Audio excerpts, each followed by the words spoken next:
today. But you can see I have my Christmas tree up. There we go. And let's see if this thing is working today. Where are we here? Oh, oops, that was bad. Now I just went back to the way it was, which instead of saying okay, I had it all set here.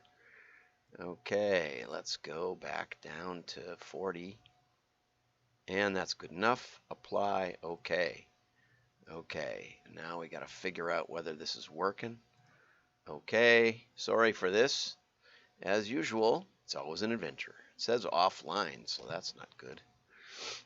Well, we're 1 minute late. Fridays are like this. Fridays are always a little bit casual, right? This is a casual Friday.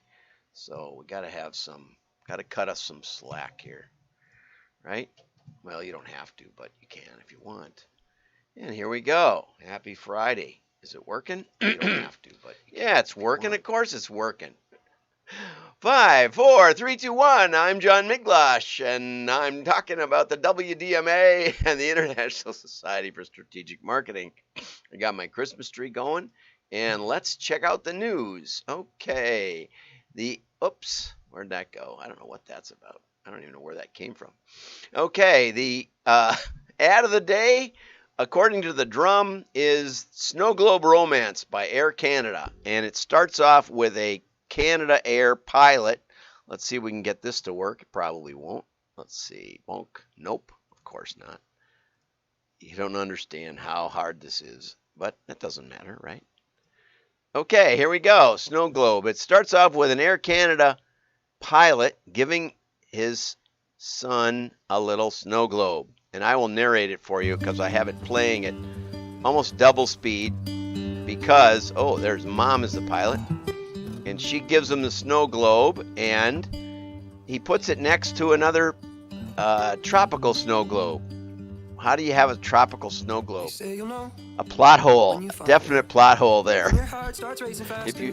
If you shook that, it wouldn't make any sense. So anyway, there's the cold guy snow globe, and he's looking across through his globe into the tropical paradise. And they have a little love story, and that goes on forever. And finally, she decides to put he gives up, kind of, and she decides to put a note to Santa on Christmas Eve, and then she shows up at his place in his snow globe, and the kid sees it. And I don't know, I just thought it was cute. It takes a long time to get going, and there isn't much about Air Canada on it, so I don't know that it'll get them any more business or even any more goodwill. It doesn't even show an airplane, but I liked it. I thought we would start with that. So there you go, a Christmas hug. Okay, so let's get rid of that, and let's see if you even saw it. I hope you saw it because I didn't hit OK over here. Okay, so that's good. Now we got to get the PDF to work. There we go. Okay, things are working. Okay, so that's what it's about. Now, in the area of news you will never hear anywhere else, probably, Schmaltz Exodus. Schmaltz Brewing, one of America's first microbreweries. Well, they say there were about 700 at the time they launched in 1996, and now there's about 10,000 different labels. They're famous for beers like Hebrew, The Chosen, Pastrami Pilsner, and Funky Jubilation. And they were on tap at the White House, and now they're closing their doors, but they still have a lot of things going. It's a marketing, Cohen is a marketing master, and I agree. Okay, so Peloton. I thought Peloton scrambles for damage control. I thought this was going to be about Sex and the City's sequel plot bombing, but it wasn't. I haven't really ever watched any of it. So anyway, apparently one of the big stars in Sex and the City, who's actually married to Sarah Jessica Parker in real life, drops dead on a Peloton machine. And the stock went down 5%. So here you are, you're just a regular marketing guy, and all of a sudden your business is threatened because somebody puts it in a TV show and bonk, and something bonks. And apparently there was another similar issue happened with a crock pot in a TV show in 2018 where the crock pot set the house on fire. It was supposedly a 20-year-old crock pot, and apparently they'd been fiddling with the switch trying to get it to work for a couple episodes, and finally it burned the house down. And initially crock pot sales dramatically dropped off, but then they put out a few happy tweets about how this is, after all, just a TV show. It was a 20-year-old crock pot. Don't throw the pot out with the baby or whatever it is. And they said, don't demean the millions of hardworking crock pots across the world that are doing their job every day. So we're going to see what Peloton does to offset the crazy. Might be a good time to buy Peloton stock after all. Okay. And here's a good article, the article of the day. We always end up with an article of the day. The article of the day is by Summer Gould, my friend Summer. Direct mail tracking makes all the difference. This is actually an excellent article, as usual. She starts out with something I wouldn't have expected because I don't think about it this hard.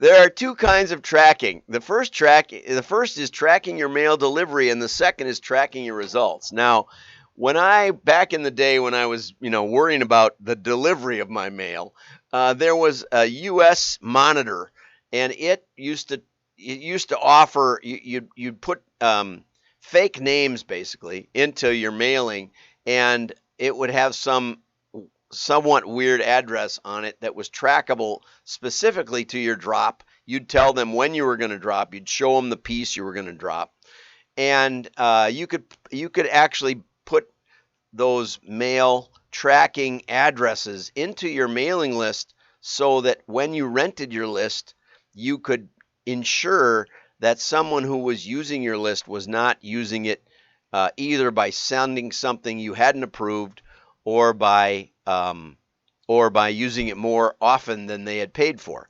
Most people don't realize that direct mail is actually much, much, much more secure than say digital, where you don't know where the ads are going and you don't know who they're getting shown to and you don't really know what's going on because there's no way to track all the little cell phones in the world and all the little computer monitors that your ad might be appearing on. And so if you let somebody advertise on your site, you can only keep so much track of it because it's showing a different ad to everybody that pulls up your site. You understand that? So if you have a mailing list and you want to rent it, you can actually make sure that every piece that you approve is actually what, more or less, a lot of times we're sending you like a rough draft or something. But people are sending comments that are just click. They end up getting clicks back to wherever they're getting paid for. It's fake bots putting fake comments on my show while I'm talking about fake digital advertising. That is fake digital advertising right there. And it creates backlinks from YouTube to your site or to some site that pays them. Got one yesterday, got one today. Now I have to go down and deal with it. Okay, that's what digital's like, but direct mail is way different. So you can make sure that the mailing piece is what you approved, and you can make sure that the list is only used by authorized people. But I used to kind of, we would do that on our own. You didn't have to use U.S. Monitor. Plus, when mail gets delivered, you start getting orders, and so you can tell where it hits around the country. If you've done a good job and you have a decent mailing piece and you mail enough pieces. So I never went in for those tracking sites, but now the U.S. Postal Service has informed delivery, and so they can send you that, and it's free anyway, so you might as well do it. Plus, good mailers now are using tools like Direct Mail 2.0 and a wide array of tools. But, if you're not paralleling your mailing with, an email, watch for this in your mailbox. If you have the email, if it's your own customers, you certainly should be doing this. Look for this in your mailbox. or using informed delivery by the USPS. Again, it's also free, where people are alerted that this is coming in their mailbox. Not just informed delivery. That's like an excuse not to go to the mailbox, if you ask me. Because you can just see it's all junk mail today. Oh well, I don't have to go pick up the mail. So I think the USPS has colossally shot themselves in the foot with this service. They've made the beauty of mail that you have to go get it, you have to check the mailbox, you have to engage with it, and now you can just go poof because you've already looked through it. But in engaged delivery, you can put basically a banner ad inside of it that rides along, so that whatever offer you're making in your mail piece, because they're just showing the outside of the envelope, you can make that offer on the informed delivery. I've only seen one or two of those ever. I don't check it all every day. You know, we checked it now because somebody sent us a package, and I got a really cool gift from Aunt Barbie. I'll mention Aunt Barbie. I don't think she's on LinkedIn. Anyway, so you know, go the extra mile, and these tools and your printer can help you integrate that multi-touch with your mailing. And there's no reason not to do it. You definitely should at least test it. But anyway, Summer goes on to say that first class, if you're sending first class, and we've seen this in the mail tracking maps, if you're sending your first class mail from California all the way to New York, it can take a long time now, for even first class. And I got to believe ad mail is also impacted. But they actually changed it, because they used to say 1 to 3 days no matter how far across the country, which is kind of, you know, it was possible, you know, but they were competing with FedEx, but it wasn't really, it didn't seem fair. And so a good place to drop your mail is in Wisconsin. Get a Wisconsin printer or a Minnesota printer or a Chicago printer. You know, most of our membership comes from those areas. Get a good printer in this area. Now, if you're mailing to the West Coast, on the other hand, you might want to look up the Market Builder. That's another WDMA member, because they are close to the West Coast and they can get there faster. Okay, so it matters where the pieces go into the postal stream. You know, now Quad, if you're mailing millions of catalogs, they'll put them on a semi and they'll drive them out to, you know, to both coasts, which makes a lot of sense. Not just your piece, but all the pieces that need to get there. And it's a way to speed up delivery. Anyway, so you can match your in-home target, but you can also, with the informed visibility from the Postal Service, you can know for sure that it's going to get delivered today. Okay, so when you're looking at tracking direct mail performance, okay, I love this, before you launch any direct mail campaign, set a system in place that will allow you to track results. So what Summer is saying is, don't just be measurable. Don't just have a measurable response, but measure something. And I would say one more thing, I would go in one more step. Also figure out what you're going to test. Okay? Minimally test multiple lists. So down in the article, Summer will talk about using a code or using a QR code or using a custom landing page for each campaign. I would go further and say use tracking codes for each mail segment that you're going to be mailing, for each test list you're going to be testing, or for each multiple offer or creative change. You might want to change the headline or whatever. Whatever you're doing, think about it beforehand. Think about what's the most important thing that you're going to test and how you can track it. Those two things every mailer should always do. And it's funny, even the best mailers in America, even the oldest mailers in America, don't test as much as they think they should. I can tell you that. So I did a survey at NMOA. Okay, so tracking your results with customers and prospects, see what gets the most interaction, see what led to the most sales and signups. But it's not as simple as that, because what you really want is you really want to say, okay, we've noticed that some people, you know, maybe it's as simple as, is 50% off or Land's End does 40% off, so it's not preposterous to say 50% off. But so is 40% more effective, or because our average order is $150, should we say save $65? I guess that would be about right. Don't do math in your head live stream. But anyway, you can check my math. Save $65 on orders of 150. Okay. Which one generates, you may lower your response. You may raise your average order with that. Probably would. Okay. Than just a straight 40% off. Which one makes more money? Usually the dollar amount makes more money. Because I want to save the $65. 40%, most people don't do that as fast as I just did it. That's for sure, okay? Most people, and I'm probably pretty close to the ballpark on that. Okay, so what you do is you say, I have a hypothesis that most people want a tangible dollar amount, okay? But my marketing creative team says 40% off, because Land's End says 40% off. I would love to see Land's End test on their cover or something. Cover tests are relatively cheap as far as catalogs go. Have Land's End test. This is a throw down the gauntlet test. Save $65 on orders of, or easier, save $40 on orders of 100 or more. That's pretty safe. Save $40 on orders of 100 or more, or save 40%. See which one works better. I would almost bet my career on the $40 one.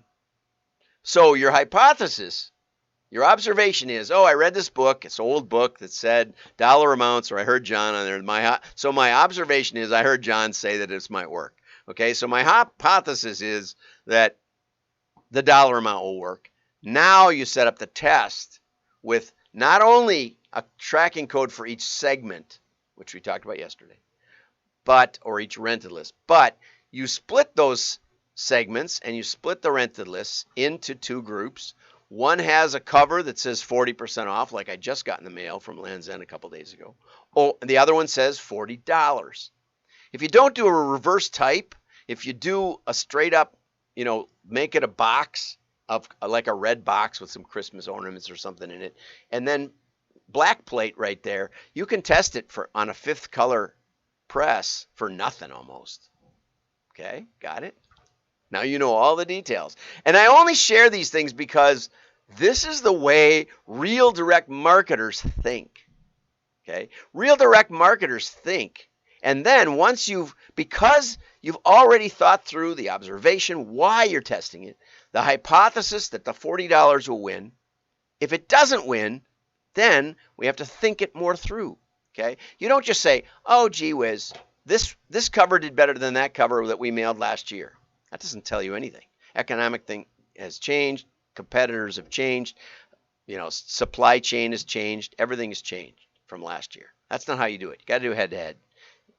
It's why we know so much more about our marketplace in direct mail.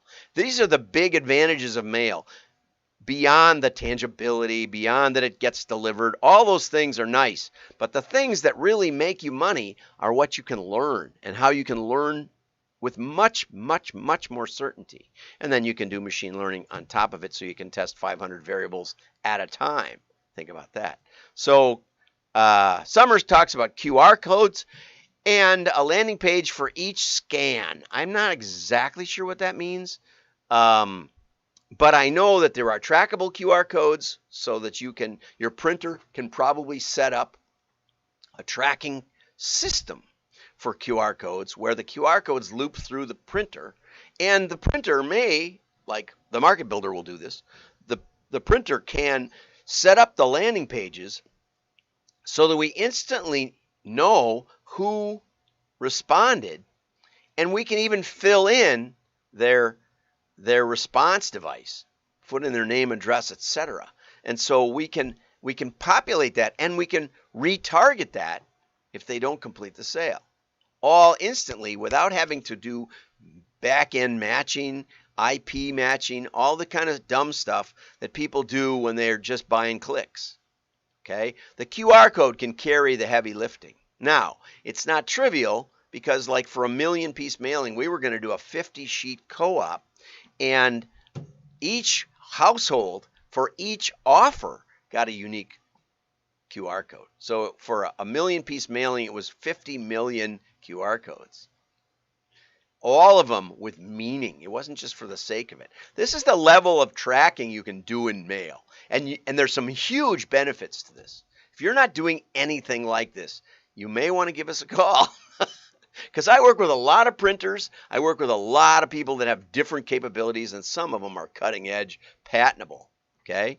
If you're not at least exploring this and keeping up with the technology, I know Summer does, and that's why she writes these good articles. But if you're not, you should, for sure, join the WDMA, watch the shows, but also, let's get in touch. Let's see how it applies to you, because you don't want to apply all of them. You just want to apply the ones that fit the best. I can't tell you that unless I talk to you. Okay, so URLs and personal URLs, that's kind of the integration between just QR codes and this extra heavy lifting that you can get. This is really, I've gone on to the second one. But she doesn't exactly explain how that works, and that's okay. She has a word limit. I don't. Coupons, love coupons. I got a coupon in my pocket from the True Value Hardware, $5 off for a $30 spend. I got to buy a new battery when it gets cold for my lawnmower. It's $62. I already got it all figured out. So I was waiting for this coupon, and here it is. I'm so excited. Anyway, donation reply cards. I don't do a whole lot of that, but this is like old school stuff. Code the card. Put so that when they mail back the card, it already has the information as to who this is on it. Can be a personal URL, or it can be just a tracking number. Or if you forget to put the tracking number and you say, oh my gosh, I just listened to John Miglosh and he says I should have a tracking code and I forgot. You go to your printer and say, hey, how about we take a big fat wet magic marker or Sharpie and we go down the side of it in pink on list A and in blue on list B, and at least you'll have some, and let it go slow so it soaks in and makes a little curvy thing on the side. The customer won't know what it is. They won't care. But you know what? I've done that. I've also used a drill press. So you say, okay, we're gonna mark list A with a hole in the upper right corner, and you take one of these fancy drill presses your printer has, and you go down about 8 inches of, and you put a hole all the way down to the bottom, and then you go on the upper left corner for the B item, for the B list, C, D, and one in the center for E, and you can. After a while, you need a template to know which list it is, but you just put the card over the template, and it'll tell you which list it's from. I've done that when we forgot to put it in the, and. You say, well, I don't want to do a new press run every time, and I'm not on a digital press. Well, you just erase the plate. You start with the highest number and you keep going down. I've done those too. There's so many ways to do this. Phone call, especially good. The special phone number, or ask for a code. Or what we used to do a lot was we used to say, ask for Judy, for one offer A, or ask for Sally for offer B, or ask for Jonah, or make it, Francis, there's gender neutral, and you just make up a name and you say in the offer, ask for the special offer, ask for so-and-so. And then you tell your telemarketing team, just say, well, they're not at their desk right now. I can help you. So I have to do. Away you go. Now you know which list it's from. Okay. Text messages. I don't know too much about this. You call Summer for this one. But obviously you can just always say, you can always say, put the code from your mailing piece. You can always say, bring the mailer with you if you're a retailer. That's what I do with the True Value. It's got a scanning code. Okay, knowledge can be gained. Don't settle for direct mail general trends. Just quoting the the DMA, which doesn't really exist anymore. Quoting Adweek, general statistics, and we see these in almost every article. So great to say that, Summer. She must have listened to the show a couple times. Those general statistics are totally baloney. It doesn't matter. Go back to the break-even analysis, and if you missed that webinar, I'm supposed to post it, but I edited it all, and then it came out low resolution for some reason when I saved it, and I have to do it over again. So Maybe I'll do it this weekend. But anyway, it is up on YouTube and it is up on LinkedIn somewhere if you want to find it, dig deep enough. But it will be on the WDMA members area on how to do break-even analysis. Anyway, a lot to talk about. Join us next week, Thursday, 2 o'clock. Go over to register at WDMA.org, and we'll see you then. Woo, I went a little long today.